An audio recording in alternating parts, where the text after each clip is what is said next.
Inovamos. E abrimos novas fronteiras. Mas agora a humanidade está sob ameaça.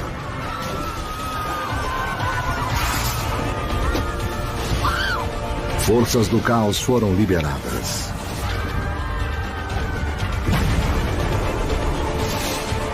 Elas nos colocarão à beira da extinção.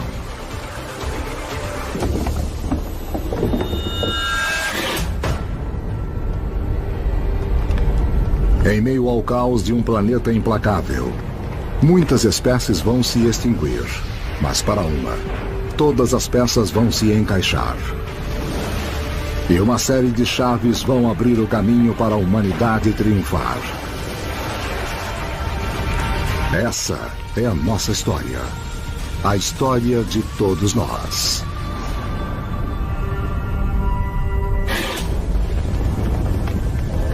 Norte da China, 1215 d.C.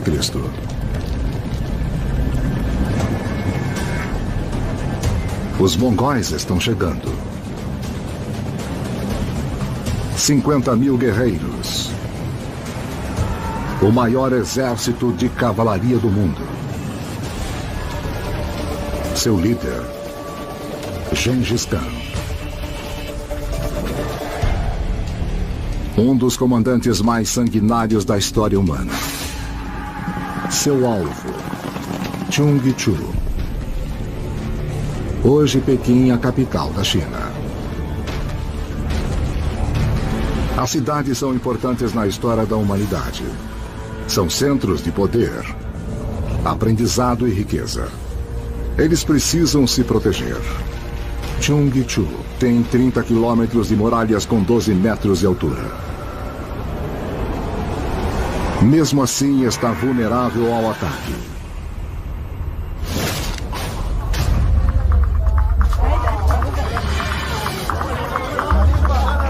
Meio milhão de pessoas vivem em Chungchu. Agora a batalha pelo futuro da humanidade será travada entre os habitantes da cidade e os nômades.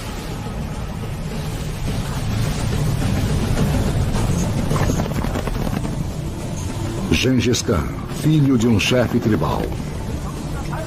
Seu pai foi morto. Ele foi mandado para o exílio. Se você sobrevivesse a uma infância como a de Gengis Khan, você iria ter um peso sobre seu ombro. Você iria querer provar para todo mundo que eles estavam errados. Você iria querer provar que você sabia o que estava fazendo. Você iria querer provar que você era a criatura mais malvada de todas. Ele escapou de seus captores e lutou para chegar ao topo. Uniu os mongóis. E começou uma campanha de conquista que iria mudar o mundo. A chave do seu sucesso. O cavalo. Domesticado 5.000 anos antes na Ásia Central. Os cavalos expandiram as fronteiras da humanidade. Os mongóis podiam viajar 480 quilômetros por dia. Usar o cavalo na guerra abre uma nova oportunidade para a humanidade. Se voltarmos à luta dos mongóis contra os chineses, o que vemos é a primeira viagem pontual na história, que sem dúvida irá nos levar ao tanque. E essa viagem são com cavalos. Os mongóis começavam a montar aos 3 anos. Eles aprendiam a cavalgar sem usar rédeas. Quando eles encontravam homens a pé, para os mongóis esses homens eram como ovelhas. Você podia assustá-los e eles corriam. Eles podiam atirar a todo galope. Foi a primeira versão da Guerra Relâmpago. Eles eram capazes de entrar em um lugar, de causar danos, e então desaparecer antes que alguém soubesse o que os atingiu. O Império Mongol e as duas guerras mundiais claramente marcaram uma tendência na história da humanidade, a violência. Nenhum exército tinha viajado tão longe e tão rápido até a Segunda Guerra Mundial.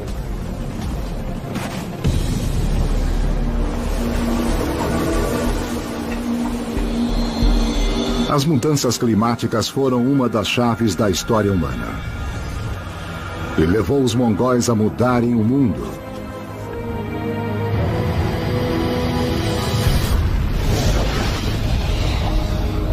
A 150 milhões de quilômetros da Terra.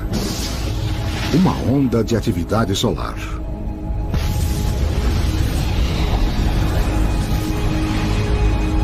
Explosões radioativas atingem o planeta. É o começo de 3 séculos de aquecimento global. A mudança climática é um dos grandes problemas ambientais, mas é um entre muitos, porém é mais perceptível para todos nós. Na Mongólia, a seca transforma pastos em deserto. Para sobreviver, os mongóis vão para o sul em direção à China, o maior poder da Ásia, lar das maiores cidades do mundo. A China é o grande prêmio. Se você puder conquistar a China, você vai conquistar uma terra de suprimentos infinitos. Grãos, seda, chá. A China é o prêmio mais rico que os mongóis poderiam obter. A China é, ao mesmo tempo e em tempos diferentes, várias coisas. Ao falarmos da China, ela não é mais o que a gente achava. Ao se aproximar de Cheongju, Gengis Khan dá um ultimato.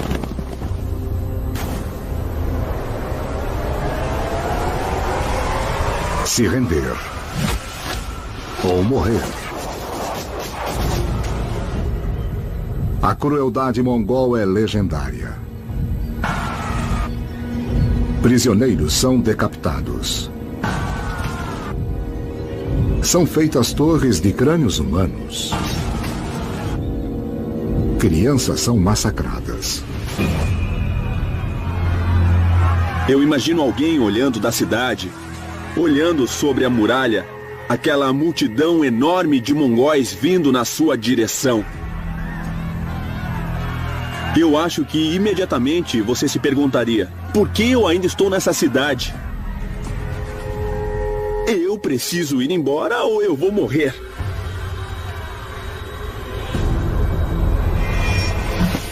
Gengis Khan estuprou tantas mulheres que hoje cerca de uma entre 200 carregam os seus genes.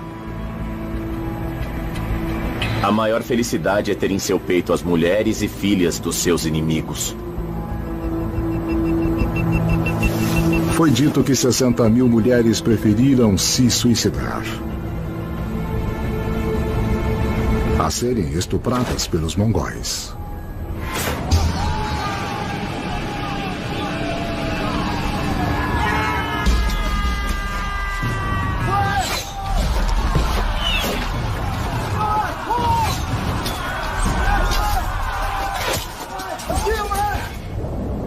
Seus cavalos levavam os mongóis até os portões das cidades, só até ali.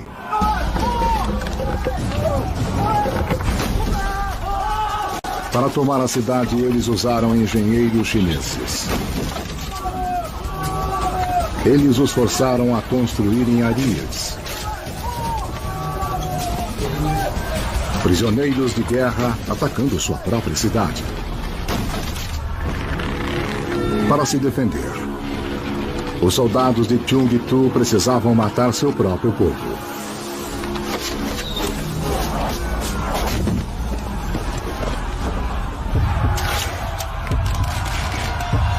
Se o portão quebrasse, a cidade caía.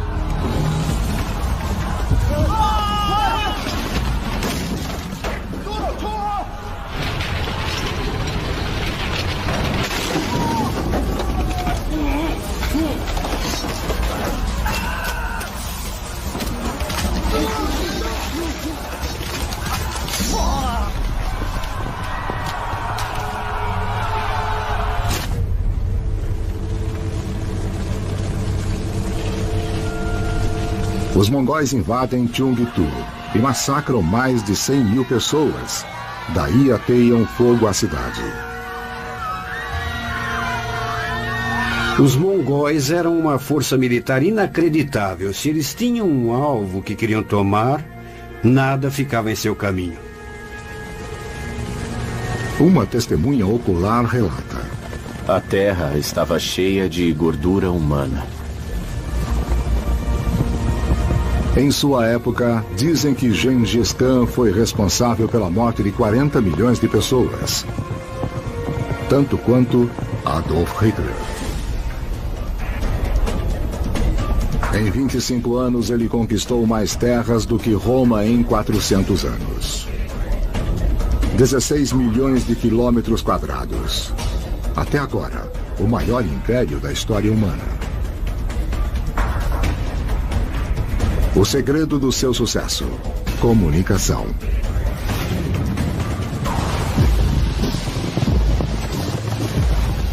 "600 anos antes do Pony Express, os mongóis podiam enviar mensagens a cavalo. Através de uma área 2 vezes maior que os Estados Unidos.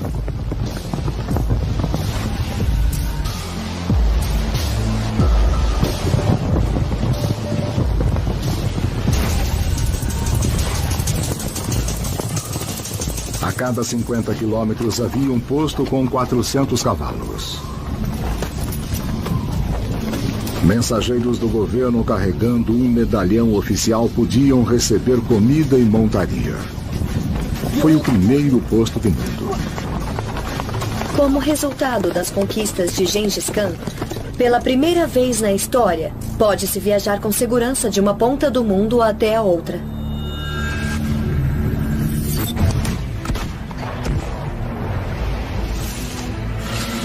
Papel, escrita e pólvora vão do Oriente para o Ocidente. E são a chave do futuro da humanidade.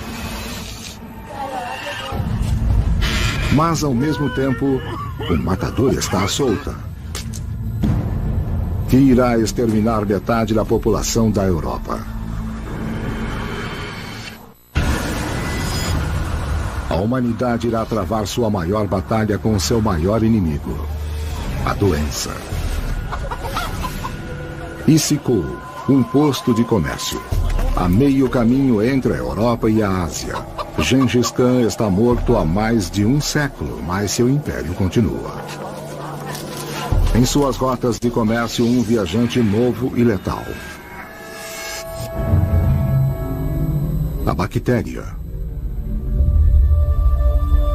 Por 13,5 bilhões de anos, cada canto da Terra esteve coberto por esses micro-organismos.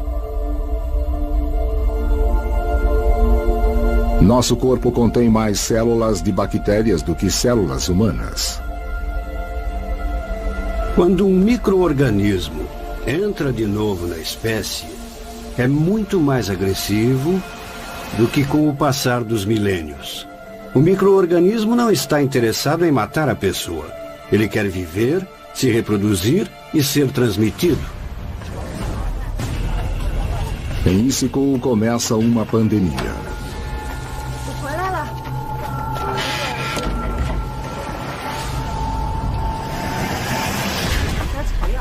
Uma das primeiras vítimas registradas é Kutulok. Casado, cristão, morrendo. Os remédios caseiros de sua esposa não funcionam.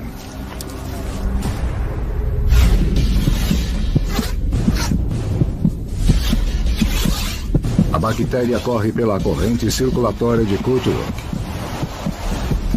Elas dominam seu sistema imunológico e se alastram implacavelmente, deformando e inchando suas glândulas.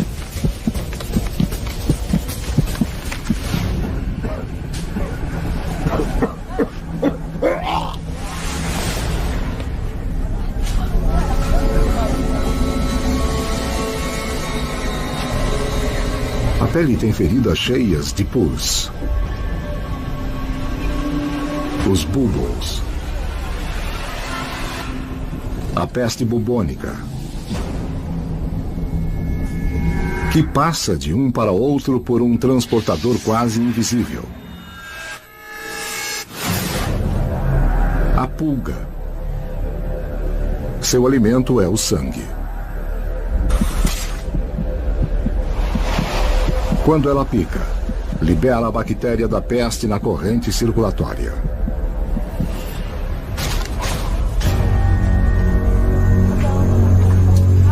A esposa de Cthulhu não sabe disso. Mas ela também foi picada. Em alguns dias, os dois estarão mortos. Em 1337, 4 pessoas morreram em Issyk-Kul. 2 anos depois, eram 100 mortos. Mas isso era só o começo. Uma vez que se espalharam, a infecção não parava. A melhoria nos transportes tornava a doença quase impossível de controlar. As pulgas que carregavam a peste tinham carona de um de seus companheiros mais próximos, o rato negro. Nativo da Ásia, eles se espalharam pela Europa com os romanos. Um casal de ratos pode ter 2.000 filhotes por ano. E cada rato pode carregar 8 pulgas infectadas pela peste.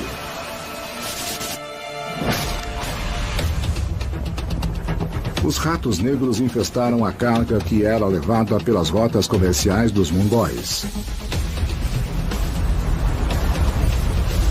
De Issyk-Kul, a peste se alastrou ao leste da China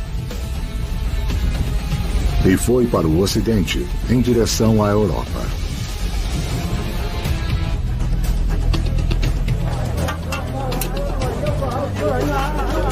Caffa, no Mar Negro. Um porto próspero, na divisa do Oriente com o Ocidente. Controlado pelos mercadores italianos.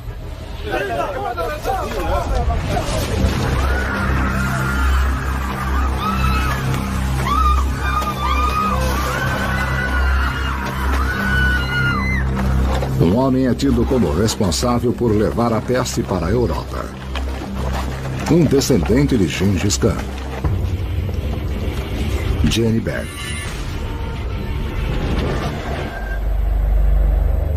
Ele assassinou o próprio irmão para ter o poder. Agora ele quer expandir o Império Mongol ao oeste.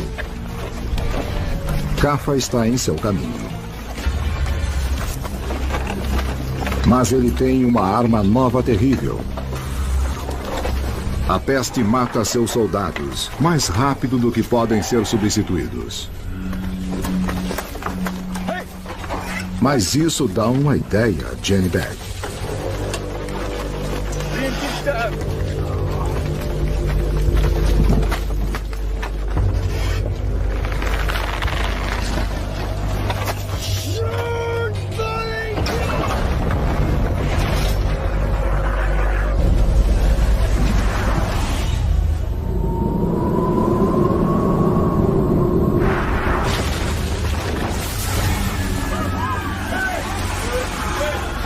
Seus homens mortos serviriam de munição.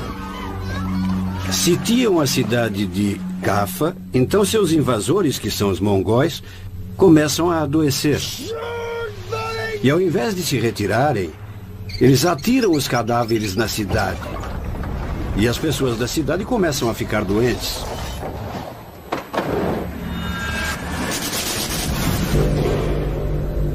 Armas biológicas são tão letais que elas foram banidas em 165 países, incluindo Rússia e Estados Unidos. Mas ainda restaram armas biológicas suficientes para acabar com a humanidade imediatamente.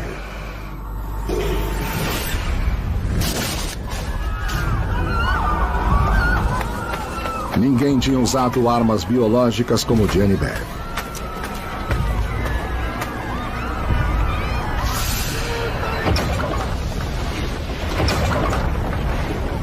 Um cronista escreveu: o que parecia ser uma montanha de mortos foi jogada na cidade. Os corpos apodrecendo infectavam o ar. O mau cheiro era insuportável.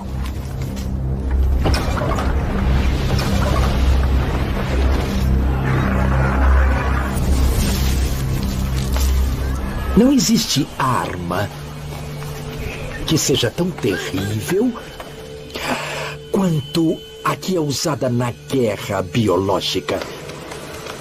Você não pode ver os germes, você não pode ver a doença. E não pode fazer nada para ficar imune a ela. Os habitantes de Cafa tentam se livrar da peste. E vão para a Europa. Eles não fazem ideia de que estão levando a doença com eles. A peste em direção do continente com a maior densidade populacional do mundo. Siena, Itália. 1348.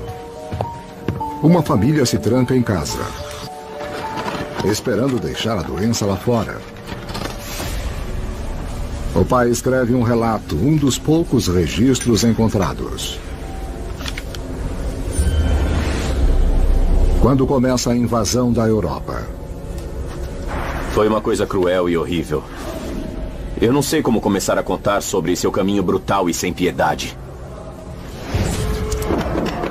A batalha pela sobrevivência da humanidade tinha começado. A humanidade está frente a uma batalha contra a extinção. Em Siena, Itália, 6 meses depois da peste invadir a Europa. Milhares estão mortos.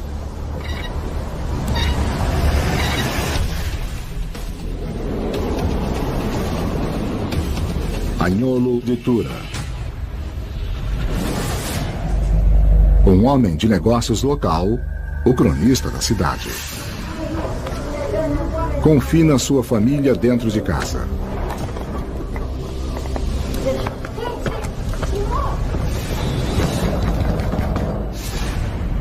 Para que o assassino lá de fora não entre.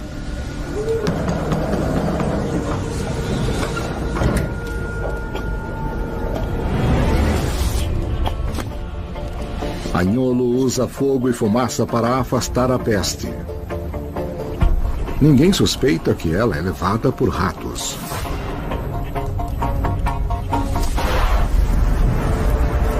A peste leva 10 anos para atravessar a Ásia, movendo-se lentamente de cidade em cidade.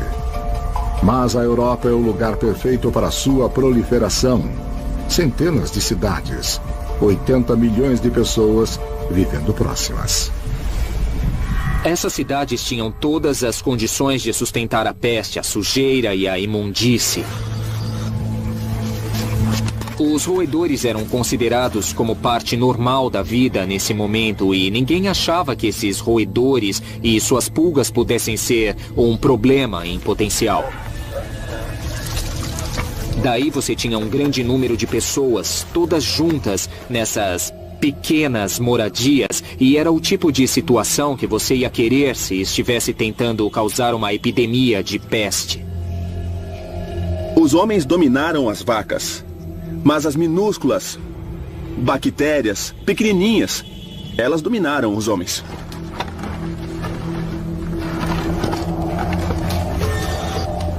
A peste entrou no lar de Agnolo. Infectou sua esposa, Nicoluccia.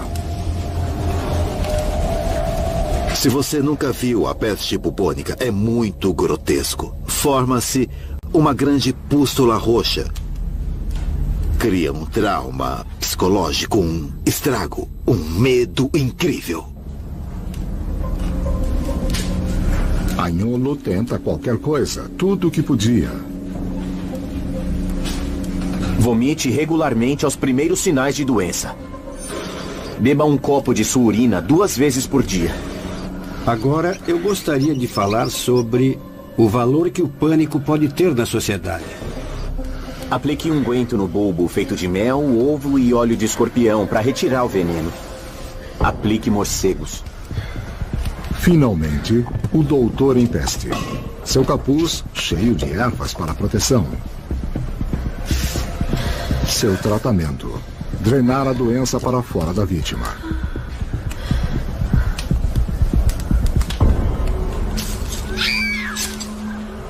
Os médicos tentaram qualquer medida desesperada. Sangria foi tentada, sanguessugas foram usadas, mas nada dava certo. A melhor coisa que o médico poderia fazer era ficar longe dos pacientes. Inadvertidamente estavam levando a bactéria de um paciente para outro. Nesse meio tempo, a bactéria da peste sofria mutação, encontrando novos meios de se reproduzir e se alastrar. Elas não precisavam mais serem carregadas pelas pulgas. Eram levadas pelo ar.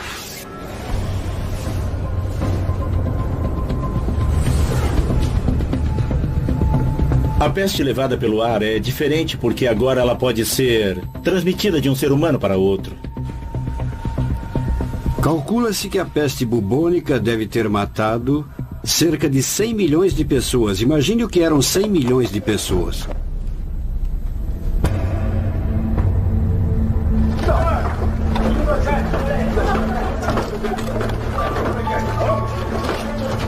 Em 6 meses, 31 mil pessoas, 60% de Siena, foram dizimadas.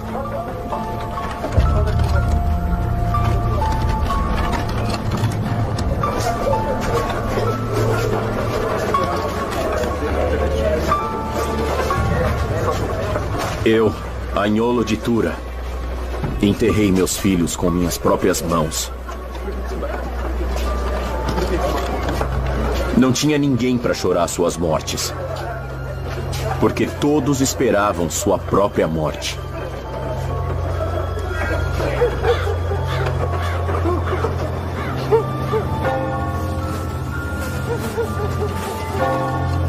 Tantos morreram que se acreditava que seria o fim do mundo.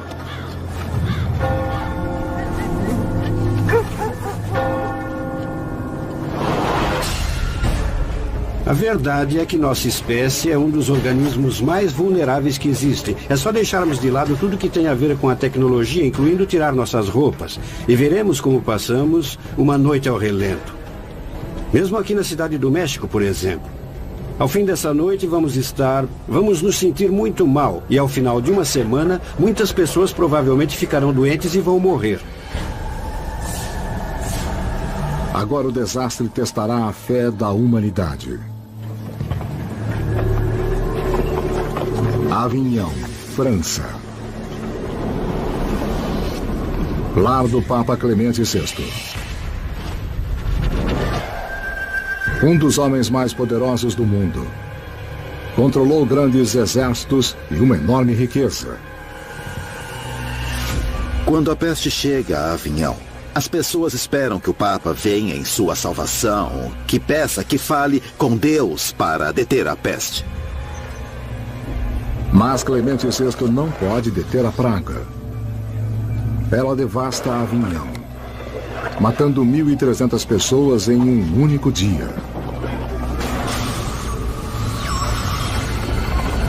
O Papa Clemente VI compra um campo e enterra 11 mil pessoas. Mas não é suficiente. Ele tenta uma solução radical. Ele consagra o rio Ródano como um cemitério flutuante.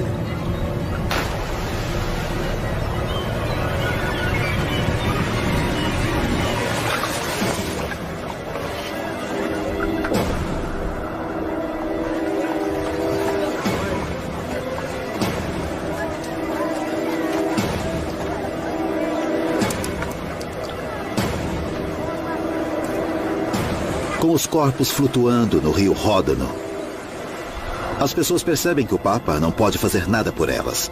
Ou Deus não está ouvindo, ou pior. O medo e a perda se transformam em raiva. O povo quer culpar alguém. Em toda a Europa, a caçada começou. Querem um bode expiatório.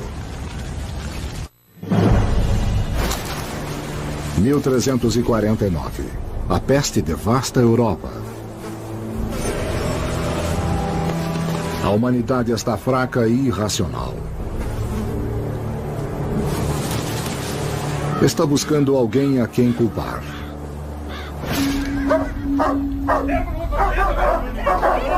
Estrasburgo, Alemanha.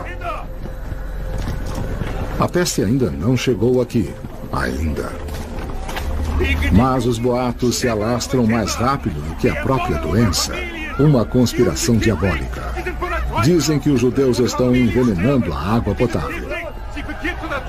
Era a Idade Média antes da Revolução Científica e do método científico.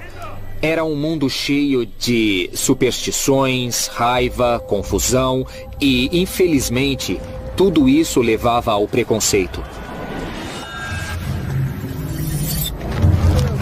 Desde o século VI a.C., quando sua terra natal foi conquistada, o povo judeu criou várias comunidades por todo o planeta. Hoje, 26 países têm uma população de mais de 10 mil judeus.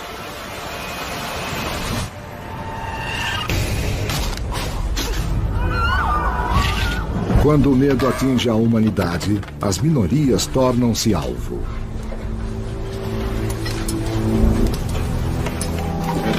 As autoridades de Estrasburgo tentam proteger os judeus colocando guardas em suas ruas.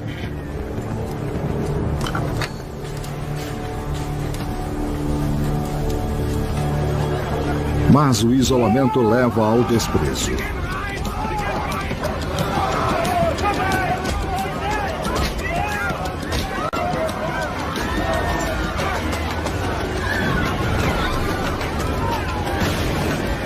A multidão faz a lei com suas próprias mãos. (...)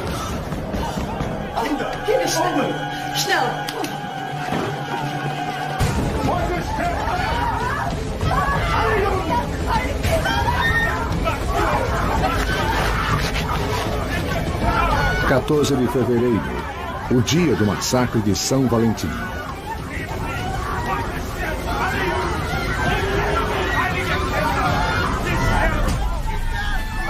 Os judeus de Estrasburgo podem escolher se converter ou morrer.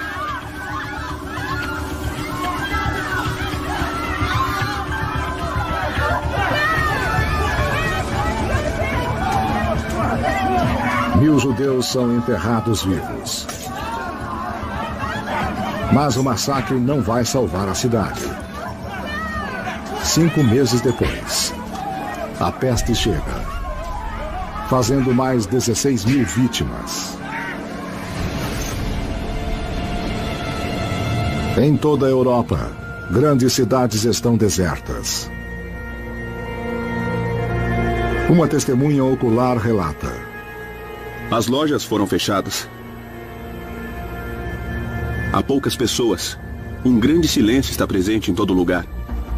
Considere o que fomos e no que nos tornamos. Éramos uma multidão. Agora estamos sozinhos. A humanidade impotente se rendeu a uma pequena bactéria.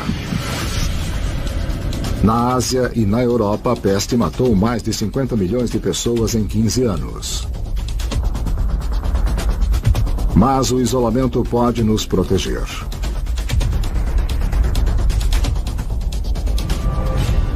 O Oceano Atlântico impediu que a peste chegasse às Américas.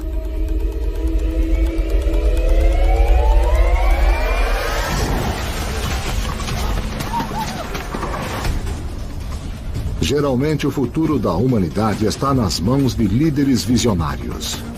200 anos depois de Gengis Khan, aparece um jovem guerreiro inca, Pachacute. Pacha, terra. Kutek, dar a volta, transformar-se. Corajoso, dinâmico, inspirado.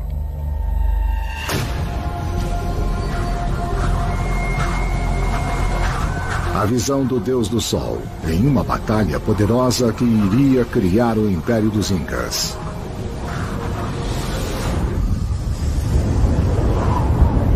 As Américas são o lar de 90 bilhões de pessoas, vivendo em total isolamento do resto da humanidade.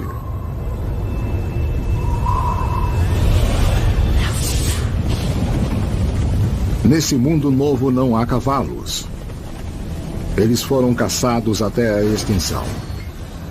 Não há ferramentas de ferro, nem veículos com rodas.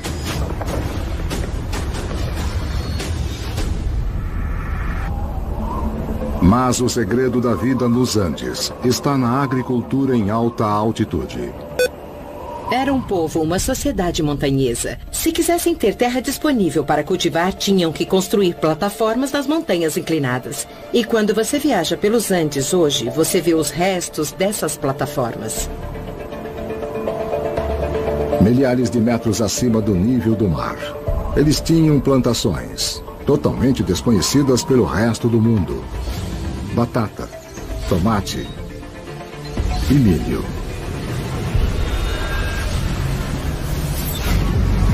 60 anos depois, os espanhóis iriam levar esses alimentos para a Europa. Um momento chave que irá moldar a dieta da humanidade hoje em dia. Mas a riqueza de suas terras tornaram os Incas um alvo. Eles tinham seu território e precisavam defendê-lo. Pachacuti tinha que lutar contra o inimigo feroz.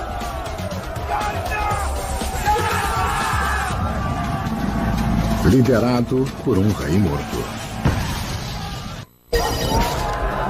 A história da humanidade é moldada por homens predestinados.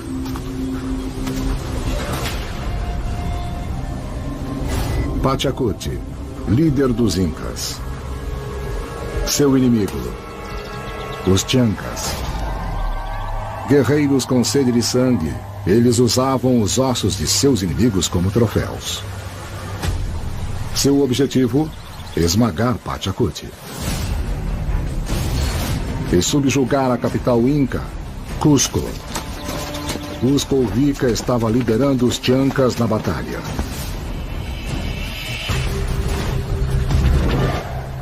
Poderoso, impiedoso e morto. Em vida, ele iniciou o reinado Chanca de terror. Na morte, ele fala através de seus sacerdotes. Nos Andes, os ancestrais estão muito mais presentes na vida das pessoas. E os mais importantes são mumificados.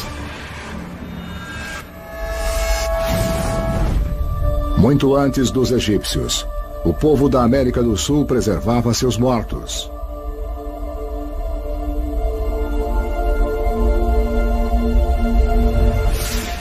Crianças, adultos, famílias inteiras. As múmias mais antigas sobreviveram 7.000 anos. Com Cusco Vica liderando-os, os guerreiros Chancas se sentiam invencíveis. Eles estavam em número maior que os Incas. Não levavam prisioneiros, mas Pachacuti tinha um plano. O objetivo era capturar o corpo mumificado do seu inimigo. Se sobrepujassem Cusco Vica, a vitória seria deles. Ele acredita em algo mais poderoso do que Cusco Vica.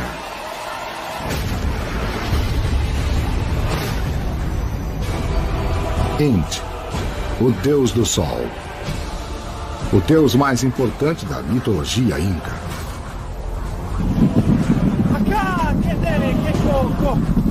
Na noite anterior à batalha, Int aparece a Pachacuti em um sonho e promete a ele uma vitória gloriosa.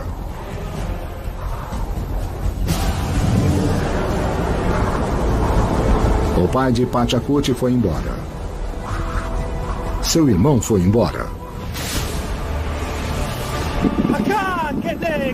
Ele escolheu ficar e liderar os Incas na batalha. Você está prestes a provar a seus homens, servindo de exemplo, dizendo: querem saber? Eu posso morrer hoje. Mas tudo bem, porque eu nasci para fazer isso. Eu garanto que um verdadeiro líder que entrou em combate se sentiu desse jeito.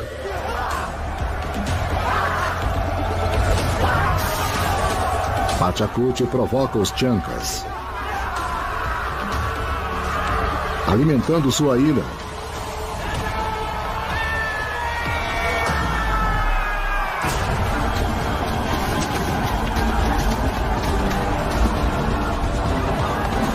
Ele segura seus homens. Mantenha disciplina. Até que eles disparam uma saraivada de pedras.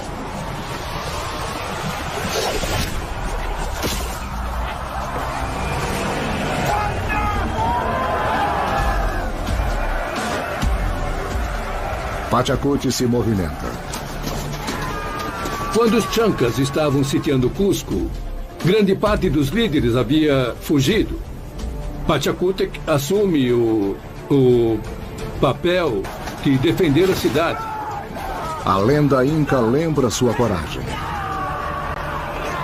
O jovem príncipe se atirou sobre o inimigo.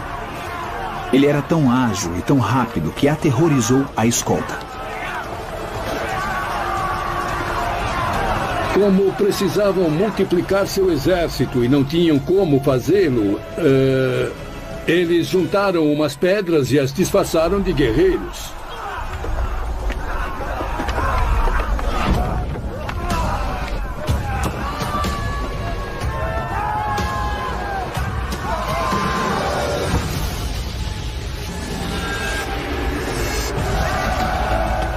Os Chancas, vencidos. Pachacute irá criar o maior império jamais visto nas Américas. Embora fossem sociedades militares expansionistas, o sistema armado é diferente de uma ordem imperial. E vou chamar com o nome que eles lhe davam, Tawantinsuyo, que quer dizer os 4 lados do mundo. Nos dias modernos, Chile, Bolívia e Peru se uniram sob a norma inca. E uniram seu território.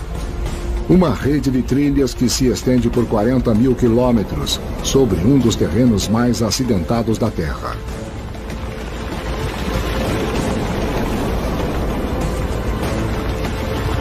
No final da trilha, vemos Machu Picchu, o palácio de Pachacute sob as nuvens. Desconhecido para o resto da humanidade. Mas o isolamento das Américas está chegando ao fim.